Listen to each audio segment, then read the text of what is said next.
Welcome to Make America Healthy, where our goal is to inspire you, empower you, and educate you with practical tools so you can better take control of your own physical and mental health. We'd like to thank our sponsors, Yoga Fit Training Systems.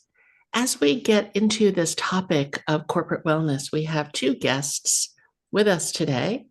We have Clara Henderson, who is the co-chair of the Wellness Associate Resource Group. She also manages retail operations for the Kroger Company, where she has worked for 19 years. She is a native of Ohio, a Bengals fan, and loves God, spends her time with her family and motivating people to get healthier.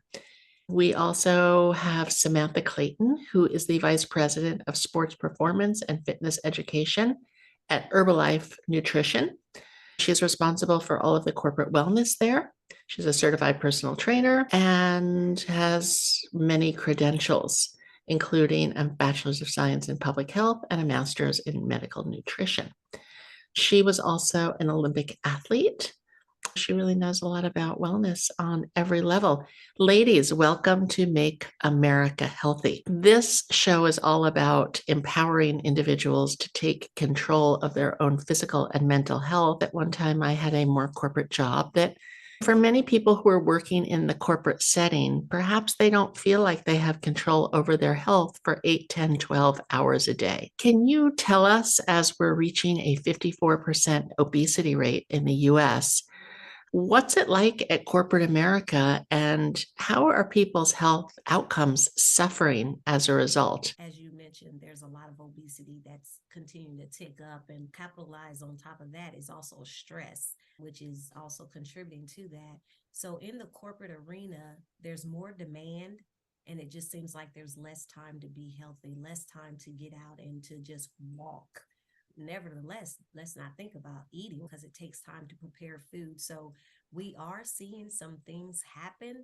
In the same token, we are looking for resolution and things that can help families. Yeah. And Clara, you've worked for Kroger for a very long time, so you've seen people's probably their health outcomes shift over the years. You've been witness to the obesity rate probably right in front of you. I recognize people are working harder than ever if they are working, and they're more stressed out for sure. Do you see people wanting to take more control of their own physical and mental health at work? Are there gyms on the premises, for example, the Kroger organization? And what is your corporation doing to enhance the health and wellness of its employees? So yes, employees are becoming more aware and wanting to do more. As a company, we have opened up more. As you mentioned, I am a co-chair of the Wellness Associates Resource Group for the Kroger Company.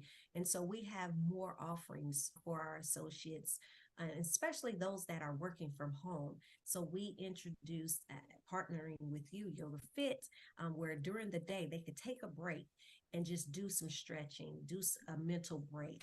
So we have that type of offerings going on. We also have other programs that in the past we didn't offer, especially when I started with the company. There's not a lot of offerings, but now you have opportunities to be a part of a fitness center, be a part of a fitness group. And even in that token, not all things does the employee have to pay for. We have wellness coaches, our dietitians, and things like that that are actively available for all associates in the company.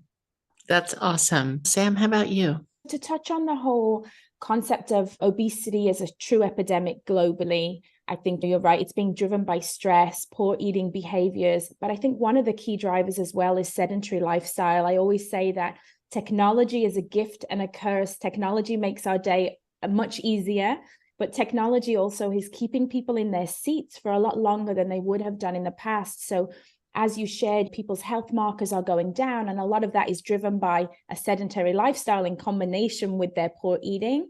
I think a lot of companies now, I think since the pandemic especially, are really taking an active role in keeping their employees healthy, because they know if they have healthy employees, they're going to retain their employees, they're going to have less costs in absenteeism. So I think that the mindset now for many large companies is shifting more towards let's keep our employees healthy and happy and keep them in their jobs. I'm very lucky, of course, I work for a health-based company, a nutrition company. Our goal is to be out in the community making people healthy. And so we understand that starts with our own employees. And so, very lucky that we have gyms at all of our facilities. We offer fitness programming throughout the day, like personal training. We give people time to get up and do that. But again, with the nutrition piece, I think Clara just touched on it a little bit. Providing employees with healthy options at work to eat is key.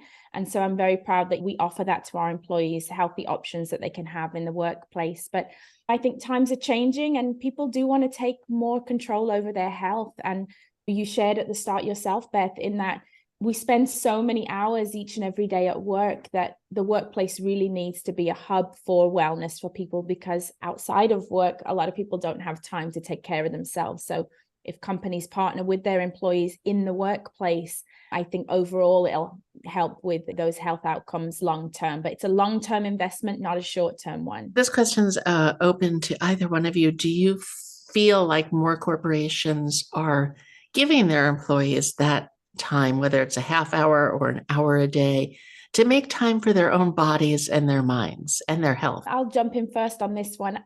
From the research that I've seen, I attend a lot of conferences throughout the US in particular. I am seeing an upshift in companies coming to the table to give their employees time, again, because they want to reduce employee absenteeism. They want to increase productivity at work. I think it's a slow road. Like I said, at my company, I think we're a bit ahead of the curve, but I do feel 2020, 2021 really has reset the mindset of companies. A lot of people are working from home now. I do feel, from what I hear from friends and in the industry, that companies are starting to have their employees take time, do walking meetings, get up from their desk, and are starting to support those healthy behaviors. I think there's a shift happening, which is good. Wonderful. Clara, it sounds like Kroger has an amazing commitment to health and wellness, led by you. Where do you see this going? Do you feel like we can reverse this obesity epidemic? Do you feel like corporations really have a responsibility to insist on healthy employees? Do you think corporations are going to have to financially incentivize their employees to lose weight?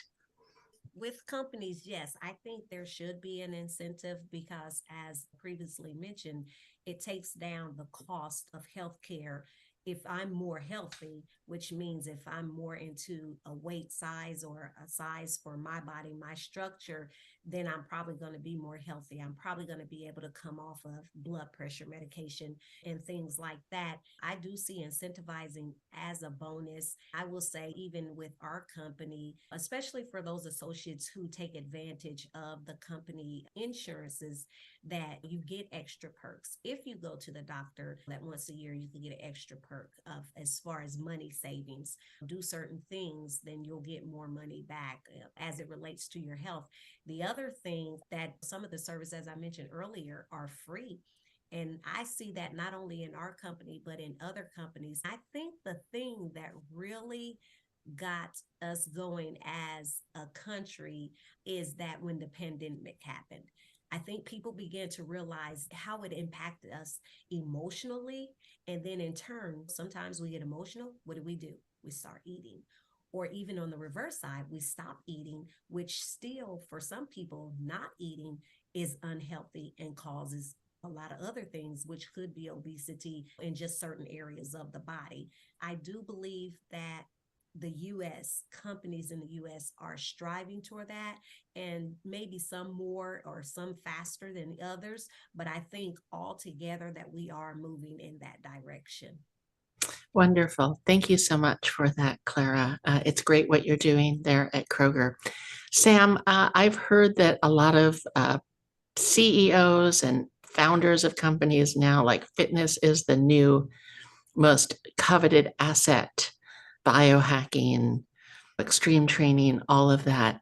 We can only hope that there's a trickle down effect to people who work for these organizations where they want to be like the leaders of the company and be fit. Are you seeing that trend happening? Yes, like I shared earlier, I work at Herbalife and our CEO is driven for a healthy lifestyle and wellness company. I often feel that it's always about the tone at the top in a company. You have to create a culture of well-being throughout the organization. It often comes from leadership. When you have leaders in your company that are openly sharing that they're out running, they're showing their own healthy, active lifestyle, they're making a point to make sure that their employees have access at the workplace to whether it's healthy education and healthy nutrition. I think that when you have passionate leaders in a company that are leading the way, when people see that, then they feel more empowered to do it themselves. I do feel that, like I say, I get to see it firsthand. Our CEO, he's an avid cyclist, and he shares that as part of every talk he's at. He's talking about how he's out there cycling, he's running. We sponsor a lot of sporting events in the community. So I think that empowers employees to feel that this is not just something we're telling you to do. This is something that the leadership is doing themselves. They're living that healthy, active lifestyle themselves. In the industry that I work in, which is health, nutrition, and wellness, all the CEOs across the board are typically healthy, active themselves. That's why they're in those roles. I love to see the power of walking programs, for example, for companies that are maybe not specifically wellness based. We just did a YMCA Stair Climber community event, and there was the CEO of banks and more of those typical sedentary lifestyle jobs, tax accountants, all of those. And they were out there at that event as well, led by the leadership in their company. I think strong leadership and getting leadership buy-in for any company is the key to success with programs, because you can have a program, but will people come and do it? You can lead a horse to water, but can you make them drink? And I think if the leader's drinking from that water, the rest will follow. And so that's the mindset of our company, is to have that leadership strong, living the lifestyle, showing the lifestyle to others, and again, making that access for them. So I think that's the way to do show. Yeah, that's great. The average COVID weight gain was 29 pounds. I feel like there's a lot more work we need to do now, post-pandemic, than even before the pandemic. Also, because the majority of our population is employed by a corporation, some small, some bigger, that it's really the responsibility of the corporation to educate and provide for healthier lifestyles. As Clara mentioned, companies will save a lot more on insurance premiums. Clara, is there like a program where people get weighed and then they enroll in something to help them lose weight down the line? I know that insurance companies probably have to do assessments on everyone before they give policies to corporations. There would be a financial incentive at the top to get people healthier. As a part of your annual checkup, you go through your different biometrics and get your measurements, your weight, and things like that. Based on that, on your medical history, there is multiple programs that are free to associates, like Weight Watchers. That's something that's very popular. Hinge, if they have issues with that. Lark is another one. There's programs based on whatever your issue is. Along with your weight issue, you can team up together, and you don't only have to choose one. You can choose multiple, as long as you do have the company insurance that will cover that. Outside of that, even like most of the times when people think about Kroger, they think about the store associates. They are walking around the stores. They are probably the healthiest. Yes, because they get to move all day. The other side of it too is that they are offered the same benefits, even better benefits, by being in the store. They have more flexibility to attend events because they don't have a set schedule. There are multiple things that an associate with our company can take advantage of based on them getting up and just going to do that initial biometrics test. Do both of you interact with other people in your roles who work for companies who perhaps are not as committed to health and wellness? Can you tell our listeners a little bit about that? For myself, because I've worked in the fitness and nutrition industry now for over 13 years, a lot of the conferences that I attend are with like-minded individuals that are dedicated in their workspace to getting their employees healthy. And To touch a little bit on what you had asked Clara about the metrics-based programs, I think for many years, one thing I was hearing at the conferences is that companies were moving away from doing programs that were measuring health success over time. It had moved more into this middle ground of like engagement, just getting people engaged and getting them moving. And now we're seeing a shift more back to what you're saying, is that people want to move the needle on their health parameters. So whether that's with their health risk assessment at the beginning of the year, we're actually just piloting a program that's the CDC Diabetes Prevention Program, where we can monitor people's success in the workplace based on BMI. So we take their BMI at the start of the program, monitor their weight throughout, and the hope is that over a year we'll reduce their BMI,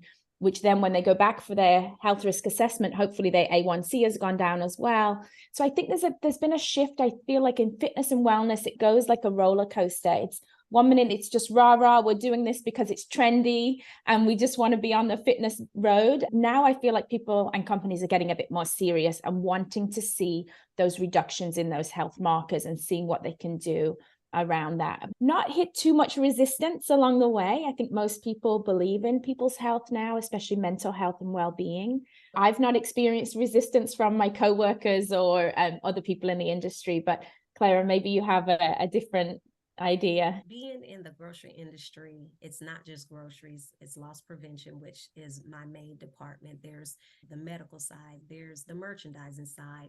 There's a lot of different people that I interact with in different industries. It's pretty much the same across the board, even though we may not be as health specific. People are talking about the same thing. As she mentioned, it's like a trend. We're back on it. Everybody is talking about it. And I think the main thing, or at the top of the chart, is the mental health. And then everything just filters from there. Thank you for that, Clara. Can you both talk to the cost to a corporation of having obese or unhealthy employees? What does that look like in dollars and cents? What does that look like for morale? What does that look like for productivity? I can touch on it from a US overall view. I just did assignment on this for my degree that I'm doing currently, my doctorate. But the US spends over $146 billion, I think were the numbers from 2017, on losses from whether it's excessive healthcare costs, lost wages, injuries in the workplace, unhappy employees, the list goes on. I think the economic cost of having unhealthy employees is continuing to go up. A lot of that driven by the insurance premiums, of course, but absenteeism is huge when people are unhappy or unhealthy, or a combination of the two. Across the board, across the US, those numbers run into the billions of dollars. Each corporation, sometimes they may think it's going to cost us money to put a wellness program together, but when you weigh those costs against long-term losses, I think that the benefits of having a program far outweigh the costs that you might lose. 100% agree with you. We at YogaFit do a lot with corporate wellness, and we've had some amazing health outcomes and productivity markers improve when people just really connect with the bodies that they're in, start to make healthier food choices. One of the first corporate jobs I had, I was working in downtown Los Angeles, commuting an hour and a half each way from the beach every day. And it was a sedentary ad sales job. I gained 20 pounds that year. It's the heaviest I've ever been in my life. And one day I woke up, I said, enough of this. I started going back to the gym at 5 o'clock in the morning, and I changed my diet and pulled it together. A lot of that change for me came from within, but I recognized the importance of being surrounded by like-minded people and accountability groups at work, where people actually have to not only take control of their own physical and mental health, but then they're helping their coworkers do the same thing. Do you pair people up into groups and run like continuity programs for them? Would you like to go first, Claire? For us, it goes back to that choice and that option. And then also with that associate, they have a wide selection of how they would like to do it. As the associate resource groups, what we do, we are like that in-between person that kind of welcomes people in or lures them and say, come over here. What about this? Have you thought about that? Then it's more like a networking connection, that resource groups. That's what they're doing in our companies. Again, trying to just get people to come forward. And I'd love to hear some examples of some success stories that you've both seen about people deciding to make the shift, perhaps inspired by their corporation, where they started, where they ended up, and what was different. I would love to. So at our company, we are driven by events. So we're an events company with our distributors, and we tend to focus on that when it comes to our getting employees healthy internally as well. So we often have healthy, active lifestyle events that are happening throughout the year that our employees are excited about. I already shared our stair climb event. We have a community Elf Yourself 5K coming up in Lake Forest that our employees are training towards a 5K. So I think that having specific company events to train for and come together creates that sense of accountability with our teammates. And we highlight on our intranet page internally, we often highlight employee stories. And we just did that recently where we put up employee stories of success where people have maybe done their first triathlon, their first half marathon, and also those people who have just been on a healthy journey and lost weight. So we love to celebrate those stories publicly and give people recognition. If they wish to submit their stories to us, we put them on our intranet page to celebrate them, but also as a way to inspire others where they think, oh, if my coworker in finance has just accomplished doing an amazing hike somewhere or accomplishing a 5K, I can do it as well. And so I think that this kind of model of showing people success, celebrating their success, it motivates others to want to get involved and creates that community. So I've been lucky to see a lot of people have success where they've come into our gyms, they've been unhealthy, unhappy, and overweight. And over time in the gyms, they're attending classes, and to the point that now they're leading classes. I'll share that our Chief Operating Officer, each week, he's actually in our gym leading his own CrossFit class, and people are coming in to do that. And he is somebody that I think would happily share openly has been on his own health journey. Having somebody that high up in the organization that's had such incredible weight loss success, has revolutionized his diet and become a vegan, he's now serving as inspiration, and people come in to join him in the gym and do challenges. And so that's been something, a joy I've managed to see at my job. That's made me happy as a professional to see that somebody who's not a fitness trainer is making a difference in our organization as well. That's beautiful. Thanks, Sam. Clara, how about you? I would say our major event is called Wellness 180. And 180, half a circle. So turning around from where you were to something totally new. And every year we have an event where we have at least a minimum of 20 people in each division. We have 21 divisions, and they'll start their challenge out one way. And as they go through the year, they'll obviously make notes of their accomplishments. And then at the end of the year, they'll tell their story. And a committee of us read every last one of those stories, and we vote on a person, and it's one person from each division that stands out. Like, and it may not always be the weight loss. I had really bad habits, smoking or whatever that may have been, not taking time for themselves, but now they've become more healthy. And we have coupled that with the Veg Fest that happens in Cincinnati. It is just very huge. And we spotlight those people. They get recognized.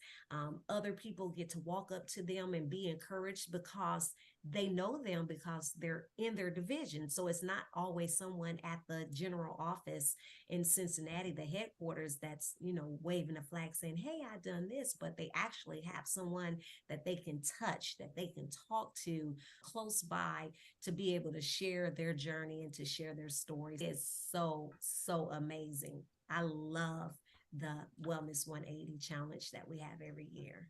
That sounds incredibly inspirational. As we move towards the future of corporate wellness, do you see more stand-up desks, more gyms on the premises, more yoga classes, maybe some meditation like they do at Oprah's Corporation? What do you think the future of corporate wellness is going to look like? Kroger, I can say we are definitely moving forward. We have one full floor in our corporate office that's dedicated to stand-up desk. You can actually, we call it renting it out. You can go and, rent that space out for the day, for the week.